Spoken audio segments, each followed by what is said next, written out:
আমার প্রশ্ন হচ্ছে, কোন ধর্ম বা জাতি এই অনুমতি দেয় নিরপরাধ জানোয়ার হত্যা করার, মানে মানুষের ক্ষুধা অথবা স্বাদ নিবারণের জন্য?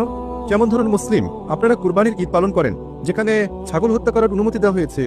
অনেক অমুসলিমের এই ভুল ধারণা আছে যে তাদের ধর্মে মাংস খাওয়া হারাম। যদি আমরা এই জন্তুগুলোকে দেখি, গরু, ভেড়া, ছাগল, এরা শুধু শাকসবজি খায়, শুধু ঘাস জাতীয় খাবার খায়। যখন আমরা এদের দাঁত দেখি, এদের দাঁত এগুলো হচ্ছে সমান দাঁত, এগুলো চ্যাপ্টা দাঁত, এরা শুধু শাকসবজি খেতে পারে, মাংস খেতে পারে না। যখন আমরা মাংসাশী জানোয়ারদের লক্ষ্য করি, বাঘ, চিতা, সিংহ, আমরা এদের দাঁত দেখি, এদের দাঁত চোখা, কোনাচে, এরা শুধু মাংস খেতে পারে, শাকসবজি খেতে পারে না। যদি আমরা মানুষের দাঁত, আমরা যদি গিয়ে আয়নায় দাঁত দেখি, আয়নাতে নিজের দাঁত কে চ্যাপ্টা দাঁত দিয়েছেন, সমান দাঁত, তার সাথে কোনাচে দাঁতও দিয়েছেন, শাকাহারী দাঁত এবং মাংসাহারী দাঁত। শাকাহারী জানোয়ারের যে পরিপাকতন্ত্র, সেটা শুধু শাকসবজি হজম করতে পারে, ঘাস পাতা, মাংস হজম করতে পারে না। কিন্তু যেসব মাংসাহারী জন্তুরা মাংসাহারী জানোয়ার, বাঘ, চিতা, সিংহ, তারা শুধু মাংস হজম করতে পারে, ঘাস পাতা হজম করতে পারে না।